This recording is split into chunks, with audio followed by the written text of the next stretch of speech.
Have you ever heard the sharp, deliberate click of high heels on your driveway, sounding like a threat, just hours after moving into your dream home?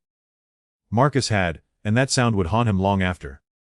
That day was supposed to be a quiet, joyful day for Marcus, a graphic designer working from home who had finally saved enough to buy a cozy 3-bedroom house with a sunny backyard and a sparkling pool. As a practical upgrade, he installed a smart lock on his pool gate, a small gift to himself to control who could access the area, get phone alerts, and issue guest codes without hassle. He had no idea that a tiny black rectangle on his gate would become the spark that ignited a war with the most powerful woman in the neighborhood. Just as Marcus was stepping back to admire the clean install, the knock came, sharp, confident, and demanding like he was a teenager about to be scolded. Standing on his porch was a woman in her 50s, perfectly put together in a navy blazer and crisp slacks, exuding an authority that said she didn't just live in the neighborhood, she ruled it. That was Karen, the HOA president. "Welcome to Meadowbrook Estates," Karen said, her voice dripping with artificial sweetness that somehow sounded like both a greeting and a veiled threat. "I'm Karen, your HOA president, and I just wanted to stop by and make sure you understand how we do things around here." Marcus managed a polite smile, but Karen's eyes were already darting around the yard, scanning his property with a gaze as cold as a security camera. She spotted the pool, the lock, the smallest details like the position of his trash bins, cataloging potential infractions with every blink. And then, like a magician pulling a rabbit out of a hat, Karen produced a massive black binder, embossed in gold with Meadowbrook Estates Community Guidelines and Enforcement Procedures. She flipped it open with the efficiency of someone who had memorized every single bylaw and clause. "I see you've already started making modifications to your property," she said, her manicured finger tapping firmly on a page. "We've had to help a few families relocate when they didn't understand how this community operates." The word, help, lingered in the air, sharp and cold. Marcus realized this was not a neighborly welcome, it was a warning. For the next 15 minutes, Karen laid out a series of escalating fines, vague enforcement procedures, and references to escalation. That sounded like she had a personal militia ready to enforce her will. She spoke with the confidence of a ruler reminding a subject of their place. As Karen finally walked back to her mansion, the largest in the neighborhood with a perfectly manicured lawn, Marcus stood at his doorway, processing the encounter, wondering if the menacing undertone was just in his head. But deep down, he knew it wasn't. Later that evening, while trying to relax by his pool with a beer, Marcus's phone buzzed. It was an email notification with a subject line that felt like a punch in the gut. $NAG Velatio Notice, FIT1 Unauthorized Electronic Device Installation.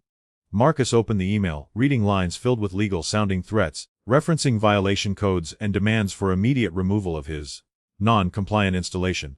The sender, Meadowbrook Estates AOA, Karen's domain. Less than 6 hours after their meeting, she had moved from words to action, demonstrating that her threats were not idle. She intended to break him down from day one.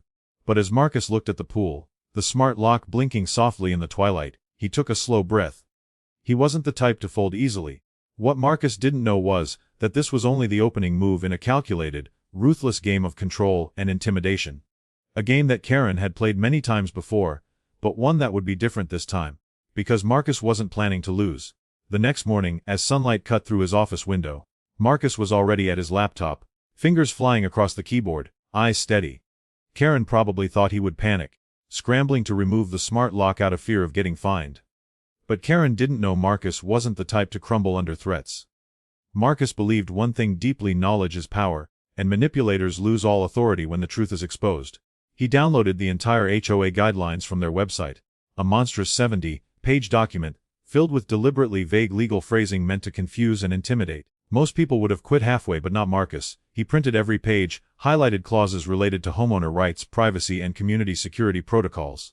Finally, on page 47, clause 12.4, Marcus found his key to fighting back. Security devices installed on private residential property do not require prior approval, as long as they do not alter the aesthetic of shared community areas or impede access to communal walkways.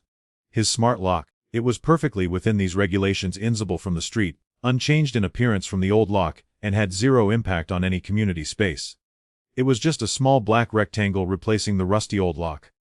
Armed with clear evidence, Marcus drafted the perfect reply email, not an apology, not a concession, but a polite, firm reminder that he knew his rights.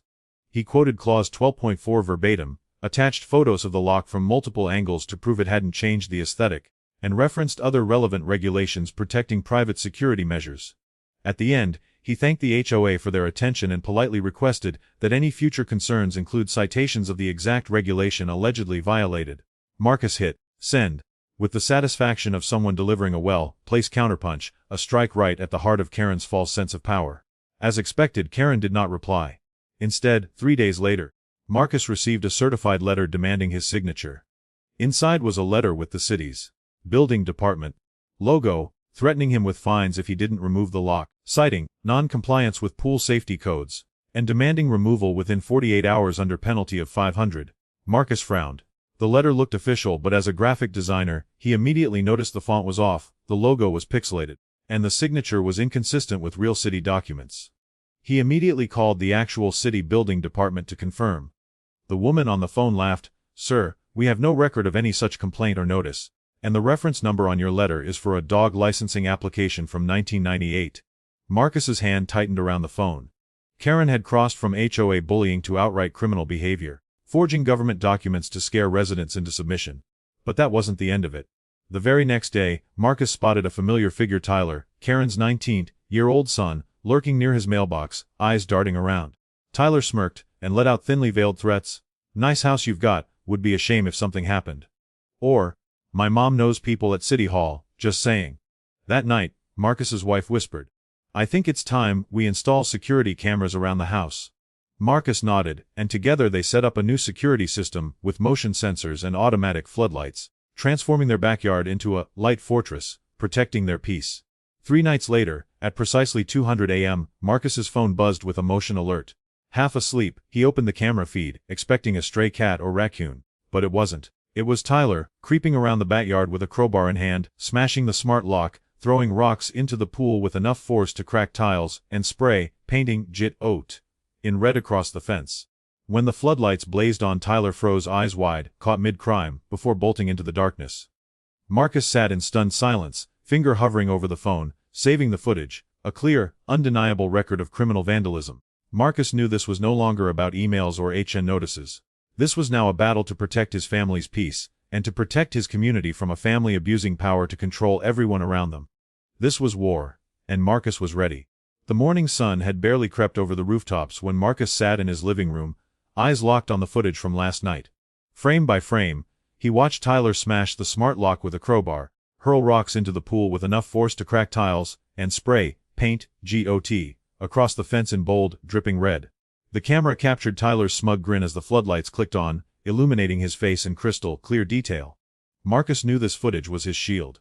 But what he didn't know was that Tyler was about to make a move that would expose the entire charade Patricia and her son had built in this neighborhood. Just after 9 a.m., Marcus's phone rang. The caller ID displayed, "Emergency Dispatch Center." Marcus felt a tightness in his chest as he answered. "Hello, this is Marcus. Is there an emergency?" A calm but firm voice replied. "We received a 911 call about 30 minutes ago reporting that you're threatening neighborhood safety and restricting access to shared community property. Officers are being dispatched to your location." Marcus blinked, stunned. Tyler had actually followed through, flipping the narrative and calling the police on him for locking his own pool gate. Within 20 minutes, 2 patrol cars pulled up, lights flashing softly, the kind of scene that made neighbors peek through blinds, curiosity burning. Across the street, Marcus saw Pachu and Tyler standing with folded arms, the boy smirking like he'd already won, while Patricia sipped coffee with the air of a woman watching a show she had carefully scripted. The older officer, who introduced himself as Officer Martinez, approached with his partner, professional and serious. "Sir, we received a report of threatening behavior and unlawful restriction of community access. We need to ask you some questions." Marcus stayed calm, exhaling slowly. "Officers, thank you for coming. Would you like a coffee while we review the evidence? I believe this will clear things up." They glanced at each other, slightly surprised, but nodded. Marcus led them inside, opened his laptop, and pulled up the footage from the night before. The screen displayed Tyler creeping through the yard, smashing the lock, throwing rocks, spray painting threats, and turning to smirk at the camera under the floodlights' glare. Silence filled the room. The officers leaned closer, taking in every detail. "Is that the same kid who called us?" the younger officer asked, his voice laced with disbelief. Marcus nodded. The tension shifted instantly. The officers' posture straightened, transforming from cautious investigators to men who had just discovered the truth. Officer Martinez looked at Marcus, nodding with respect. "Mr. Johnson, thank you for showing us this. It's clear you're the victim here. As they documented the footage, Karen and Tyler began to walk across the street, approaching the house as if they were coming to witness Marcus's humiliation. Tyler swaggered ahead, Karen a step behind, her coffee still in hand, her eyes cold and calculating. But Officer Martinez stepped forward, his badge glinting under the morning sun. "Excuse me, son." He called out to Tyler, "We need to speak with you." Tyler's grin faltered. Still, he puffed out his chest and responded with the arrogance only a spoiled 19-year-old could muster. "I have the right to inspect any property in this neighborhood. My mom is the HOA president." The silence that followed was thick, charged like the air before a thunderstorm. Neighbors who had gathered along the sidewalks audibly gasped. Officer Martinez exchanged a glance with his partner, then stepped closer to Tyler, his voice firm and unyielding. "You do not have that right. Last night, you committed vandalism, trespassed, and filed a false police report. We have video evidence of all of it. If we receive another false report from you, you will be arrested." Color drained from Tyler's face, his mouth opening and closing as he realized the weight of what he had done. Karen's hand tightened on her coffee cup, her lips pressed into a thin line, eyes darting between her son and the officers. From the sidewalk, an older neighbor spoke up, voice shaking with pent-up frustration. "That boy has been snooping around for days. We've seen him." Another neighbor, a young mother clutching her toddler, added, "Karen, you called the cops on your neighbor after your son vandalized his property. Is this how you keep the community safe?" Patricia didn't respond, her eyes hardening with a mix of humiliation and rage. She turned, grabbing Tyler's arm, pulling him back toward their house, but not before Officer Martinez called out, "Ma'am, consider this your final warning. Filing false reports and harassing your neighbors will not be tolerated." As they retreated, Marcus felt the weight lift off his chest. He watched Patricia's back, knowing this battle was far from over. Her look of icy anger over her shoulder said it all. She wasn't done. And neither was Marcus. The smart lock on the pool gate blinked a soft green in the morning light. A quiet symbol that while Patricia thought she controlled everything in this neighborhood, there were some doors she couldn't force open. Not anymore. Marcus turned back into his home, ready to prepare for the next phase, knowing Karen's retaliation would come. But this time, he would be ready. Marcus thought that after Tyler got publicly scolded by the police, Karen would at least pause her campaign, if only to save face in front of the neighbors. But he underestimated how deeply her pride and entitlement ran. She wasn't done. She was just getting started. The next morning, Marcus found a thick envelope in his mailbox, stamped with what looked like an official seal from the city building department. It was meant to look intimidating, with red, lettered warnings demanding immediate attention.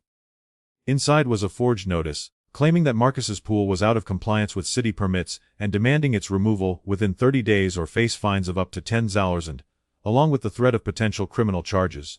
Marcus exhaled slowly, laying the paper down on his kitchen table. He recognized Karen's fingerprints all over this latest move, bureaucratic warfare designed to grind him down, break his spirit, and force him to leave the neighborhood, just as George had told him she had done to others before him. But Marcus wasn't scared. Instead, he picked up the phone and called the actual city building department to verify the claim. The clerk on the other end laughed when Marcus read off the reference code, explaining it was actually a dog licensing application number from 1998. That's when Marcus realized Karen had crossed a line. She had escalated from harassment to actual crimes, impersonating government officials and forging legal documents. The harassment ramped up the next day. Marcus received 5 separate emails from the HOA within hours, each citing ridiculous violations.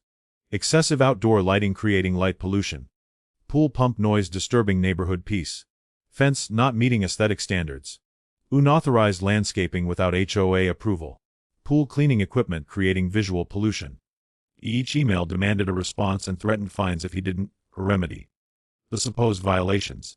It was clear what Karen was doing. She was trying to drown Marcus in paperwork and stress, turning what was supposed to be his peaceful home into a battlefield of anxiety.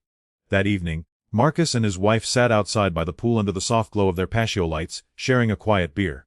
"I'm so tired of this, Marcus," she whispered. He squeezed her hand. "I know. But if we let her win, she'll keep doing this to everyone else here." Then George stepped in. The following day George, the neighbor who had once owned Marcus's home, showed up at his doorstep holding a bulging manila folder. "Marcus, I can't keep quiet any longer," George said, his voice shaking. "I used to be the HOA treasurer. I've got recordings and documents you need to see." Inside the folder were meeting recordings, invoices, and financial statements showing that Karen had diverted 15,000 from the Community Landscaping Fund to pay her brother's construction company for community improvements. That turned out to be upgrades for Karen's personal pool area, new decking, an upgraded filtration system, and landscaping visible only from her property. George's hands shook as he explained how Karen had kept a blacklist of residents she considered threats, tracking their work hours, family situations, and vulnerabilities to exploit them into silence. She would hit them with petty violations, fines, and harassment until they either gave up or sold their homes at a loss, just like George had. Marcus realized that his smart lock wasn't the real issue. Karen was afraid of anyone who could discover the truth about her financial misconduct and systematic intimidation. Then came the night that changed everything. Determined not to back down, Marcus upgraded his security system, installing high-definition cameras with floodlights, motion sensors, and audio capture. At 20:17 a.m., the floodlights snapped on, flooding the backyard with harsh white light. Marcus rolled over in bed, checked his phone, and blinked in disbelief at what he saw on the live camera feed. There was Karen, in person, creeping through his backyard with a professional camera in her hands, clearly attempting to gather evidence for her next round of fabricated complaints. When the floodlights came on, she froze, nearly dropping her camera, staring straight into the camera lens like a deer caught in headlights. And then she did something Marcus could hardly believe. She leaned toward the camera, her face twisted in a sneer, and whispered, "You won't last here. Trust me." The high-quality audio captured every syllable perfectly. Marcus smiled to himself. He now had clear, irrefutable evidence of Karen's harassment, trespassing, and threats.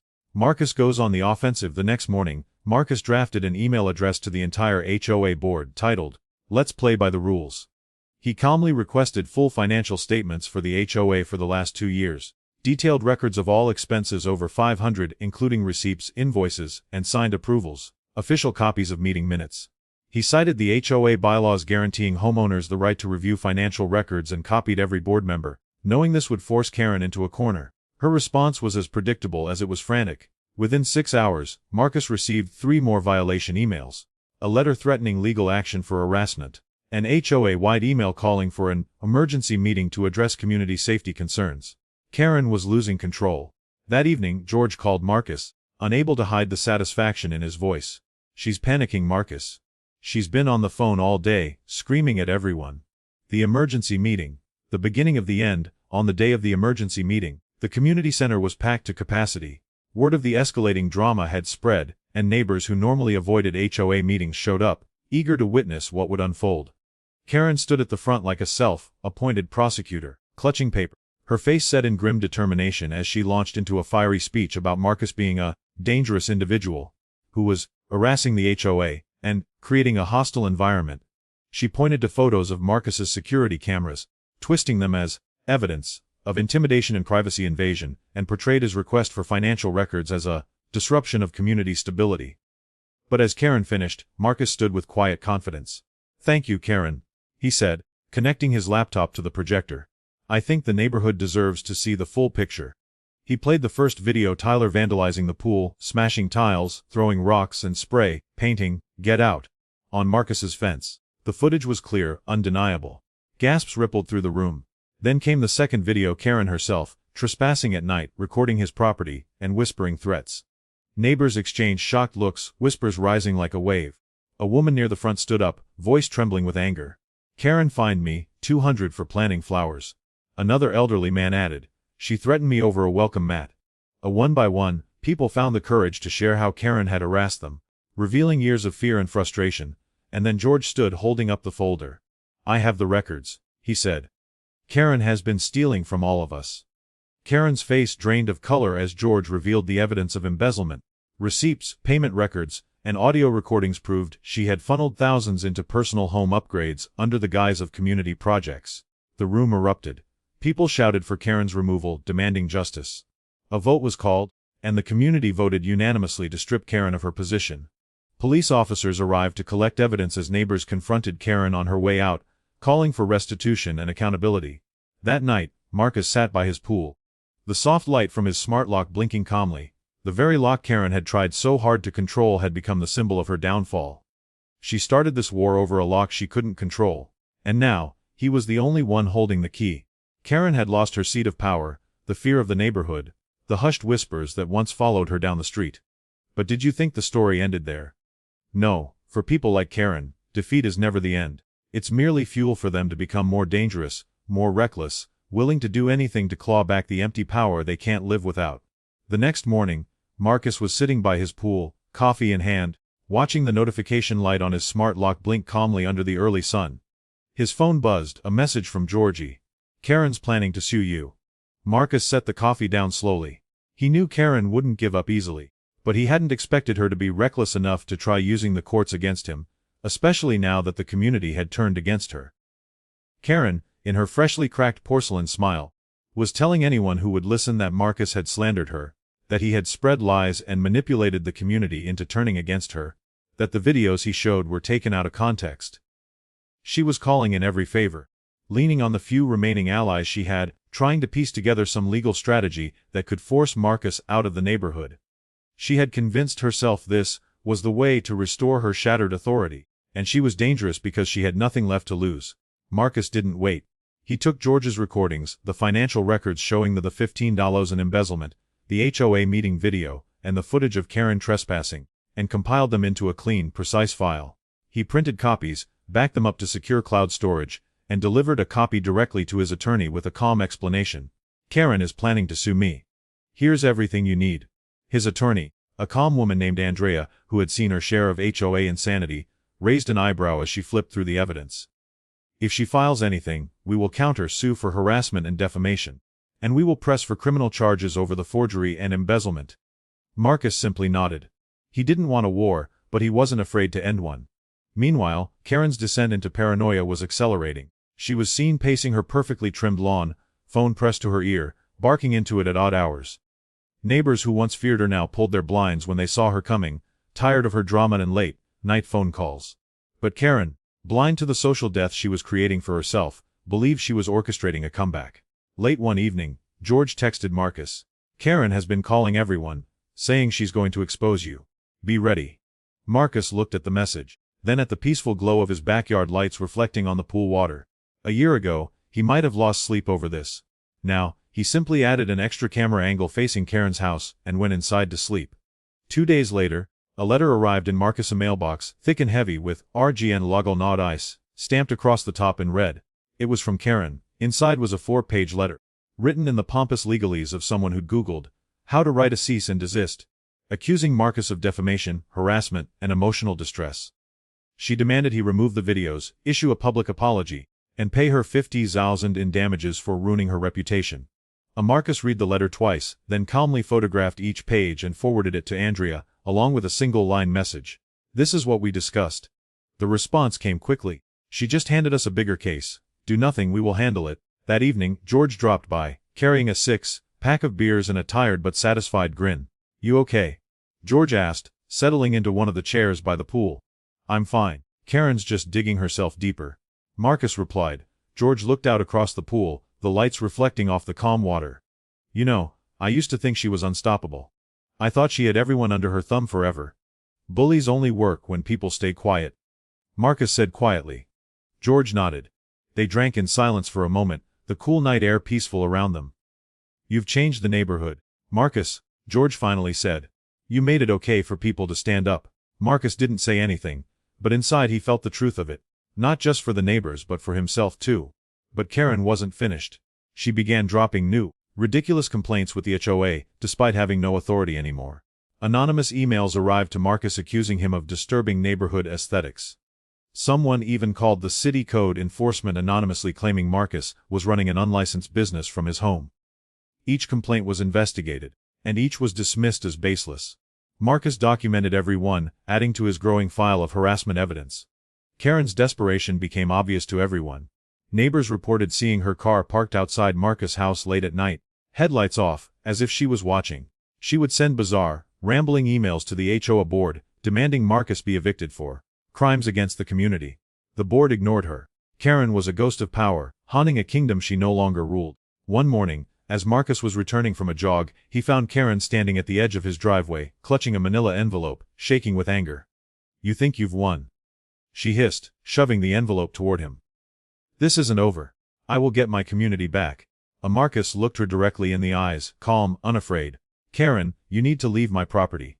She took a step forward, but Marcus held up his phone, screen glowing with the live feed from his security cameras. "Leave. Now." Karen's eyes darted to the camera, to the neighbors who were peeking through curtains, to the mailbox cameras that captured every angle. She turned, her shoulders rigid, and stormed away without another word. Marcus knew this was Karen's last gasp, a desperate attempt to salvage the illusion of power. But even as she faded, the impact of what she had done remained. Neighbors began stopping Marcus during walks, thanking him for standing up to her, for restoring peace to the neighborhood, for showing them that fear wasn't necessary. But Marcus knew there was one final step left to truly end this war, to ensure Karen could never do this to anyone else again. And he was ready. Karen had retreated inside her home, but she hadn't retreated from the war she believed she was still fighting. Each day, she stood on her porch, arms crossed, glaring across the street, her eyes burning with the anger of someone who couldn't accept that the world had moved on without her in charge. One morning, Marcus received an email from his lawyer. "Andrea. It's time. We're filing a countersuit against Karen for systematic harassment, intimidation, and defamation." Marcus read the message and exhaled slowly. This wasn't just about getting Karen to leave him alone anymore. This was about protecting every single person in the neighborhood who had ever been silenced by her threats and fake authority. Karen had no idea everything she'd done was carefully documented. Marcus had clear video of her climbing over his fence at 2 a.m., whispering threats under her breath. Every fake city letter she mailed, every HOA harassment email, and the financial evidence George provided, all meticulously organized in a digital folder labeled Karen's downfall. That evening, Andrea called. "Tomorrow, we're meeting with the police to submit everything and file a criminal complaint against Karen. Forgery, harassment, and HOA fund embezzlement." Marcus didn't hesitate. It was time to end it. The next morning, Marcus, Andrea, and George walked into the local police station, carrying a hard drive and a thick binder of evidence. Officer Martinez, who had previously handled Tyler's false 911 call and vandalism case, looked up and nodded when he saw them enter. "We have everything," Andrea said calmly, sliding the folder forward. "We're requesting a criminal investigation and charges." Martinez reviewed the screenshots from the security cameras, Karen's late-night trespassing, the fabricated O violations, and the misuse of OA funds. "This is bigger than a neighborhood dispute," Martinez said, his tone serious. "We'll pass this to the district attorney for prosecution." George placed a reassuring hand on Marcus's shoulder, his eyes damp. "You're doing what I couldn't, Marcus." Marcus simply nodded, feeling a weight lift from his chest. That afternoon, while Marcus watered the plants in his backyard, 3 police cruisers quietly pulled up in front of Karen's house. She stepped outside, her face pale as she spotted Martinez approaching. "Karen, we have a warrant for your arrest for forgery, and harassment, and embezzlement," Martinez announced clearly. Karen screamed, "I'm the HOA president. I have rights." But as the cuffs clicked around her wrists, she realized her title wouldn't save her anymore. Marcus watched from his driveway, not with glee, but with the calm of a man who knew justice was finally being served. That night, the neighborhood felt different. Lighter. A retired neighbor brought Marcus fresh cookies, thanking him for standing up to Karen. Another neighbor, who had once been fined $200 for loud wind chimes, shared how they finally felt safe again. The next HOA election was unanimous. George was elected president, and during his first meeting, he eliminated the unnecessary, petty rules Karen had weaponized to control others. "We will be a community, not a kingdom of fear," George promised, his voice steady. Later that evening, Marcus sat by his pool, the soft glow of the Snortlock blinking in the dark, the warm breeze rustling the leaves around him. Children laughed in nearby yards, families gathered under string lights, and for the first time in months, the neighborhood was alive with joy. Marcus sipped his coffee, smiling as he checked the notification on his phone. Pool gate locked. It was a simple message, but it meant something profound. It was freedom. The quiet promise that no one could take away his peace unless he allowed them to. The lock that had driven Karen mad remained firmly in place, reminding Marcus, and the entire neighborhood, that it only takes one person's courage to stand up to a bully, no matter how loud or powerful they pretend to be. As he sat there, Marcus thought of all the times Karen had tried to break him down. All the fake violations, the forged documents, the threats, and the fear she had spread for years. She had done it to others too, and many had left rather than fight back. But he didn't leave. And that made all the difference. When the neighborhood woke up the next day, there were no Karen patrols, no HOA fines waiting in mailboxes, no intimidating stares across lawns. Just neighbors waving to each other, children riding bikes down the street, and George, clipboard in hand, talking with residents about actual improvements instead of manufactured problems. People began to plant flowers again, repaint their doors, and host small gatherings in their yards without fear of citations for excessive laughter. Life returned to Meadowbrook, piece by piece, moment by moment, all because one man decided to install a smart lock and refused to bow to a tyrant. Karen's reign was over, not because Marcus was the strongest or loudest, but because he was the first to say it. Enough. As the sun set, Marcus took one last look around his yard, the pool shimmering under the evening sky, the lights of his smart security system blinking softly, each blink a reminder, this is your home. You fought for it, and you won. The first morning without Karen was eerily quiet. For years, residents had grown used to her ritual of patrolling the sidewalks at dawn, clipboard in hand, scanning lawns for any perceived violation. She had made fear a habit in Meadowbrook, a routine that settled like a heavy fog over everyone's lives. Now, there was only the chirping of birds and the sound of sprinklers ticking rhythmically across freshly mowed lawns. Marcus stepped onto his porch with his coffee, looking across the street at Karen's house, now empty and quiet. The reality of her absence hadn't fully sunk in yet, but the neighborhood was already breathing easier. George wasted no time. Within a week of Karen's arrest, he organized a community meeting, this time not in fear, but in celebration and rebuilding. The room that once hosted Karen's theatrical fear-mongering was now alive with laughter, light conversations, and hopeful smiles. We're not here to argue or enforce nonsense rules anymore, George announced, standing confidently at the front. No gavel, no stacks of fake violations, just a simple sheet of paper with actual community improvement plans. He read out the removal of several outdated HOA bylaws Karen had twisted to control residents. Regulations about approved flower scents, wind chime decibel levels, and lawn furniture color conformity were struck down with unanimous votes. Each cheer that followed was like a piece of the neighborhood's spirit returning. A young couple, Sarah and Liam, who had previously kept to themselves after receiving multiple citations from Karen for child noise violations, shared how their toddler could finally play in the yard without fear of a fine. I used to panic every time our son giggled too loudly, Sarah confessed, tears in her eyes, but now he can just be a kid again.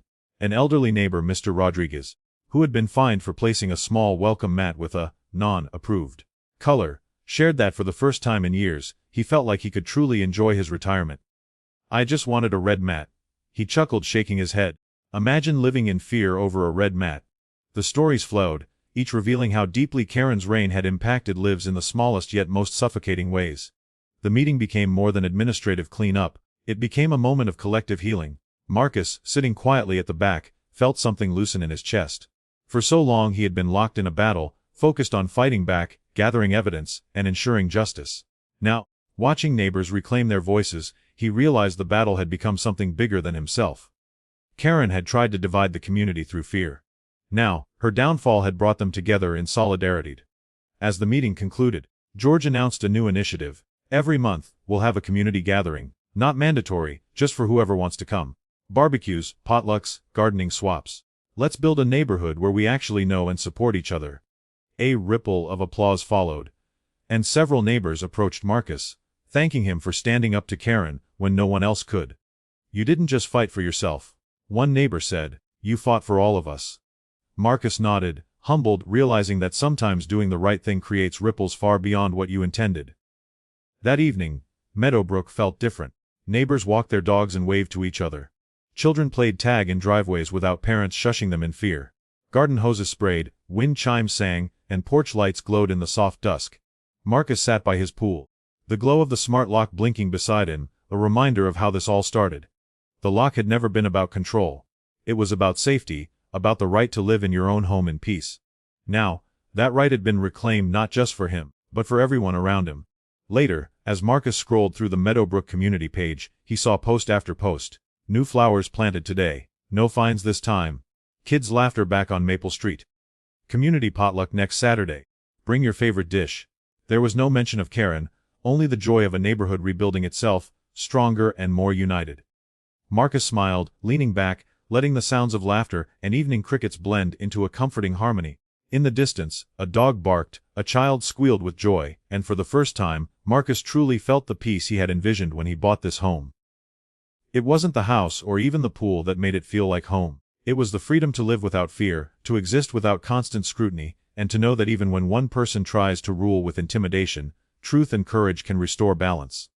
Karen's chapter in Meadowbrook was closed. A new one had begun. You know, in life, we will always encounter Karens. People who believe their power is greater than the truth, who think they can control others through fear and intimidation. But this story reminds you of something important. When you stand firm for the truth, when you choose to do what's right, you are not only protecting yourself, you are protecting freedom for your entire community.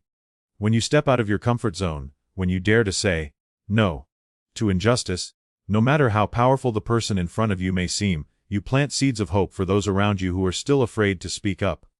Change does not always come from grand gestures. It can start with something as simple as a lock, an email requesting transparency, a voice that refuses to stay silent, and most importantly, it starts with a heart that does not surrender.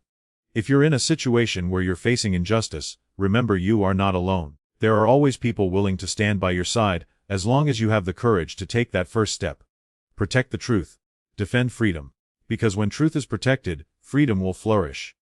If this story inspired you, don't just scroll away. Hit that like button right now so YouTube knows you value stories that stand for truth and community justice. And I want to hear from you. Have you ever faced a Karen trying to control your peace, your freedom, or your community? Drop your story in the comments below. Your experience could give courage to someone else who is still afraid to speak up. If you found this story valuable, consider sharing it with a friend or family member who might need the reminder that they are stronger than they think, and that truth is worth protecting. And if this is your first time here, welcome to the community. Hit that subscribe button and turn on the notification bell so you won't miss our real life stories that empower you to live boldly, protect your boundaries, and lead with kindness and courage. Your support keeps these stories alive and helps us continue to shine a light on what's right, even when it's uncomfortable. Together, we're building a community that values truth, justice, and peace. Thanks for being here, and see you in the next story.